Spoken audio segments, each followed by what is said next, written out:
Hi guys, in front of me is Redmi Note 12 Pro Plus and let me show you how to change wallpaper on this device. So at first open the settings, then go to wallpaper, go to categories and just pick the category from which you want to select your wallpaper. Let me go for example with texture. Now all you have to do is to click on the picture that you want to apply as your wallpaper.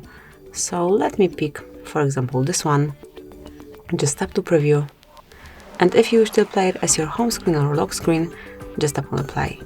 And now decide if it's for your lock screen only, just your home screen, or both of them. And that's it. As you can see from now on, this brand new wallpaper is applied and you can smoothly use it. So it is on both home and lock screens.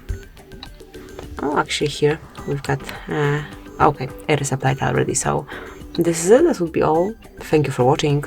Please subscribe our channel and leave the thumbs up.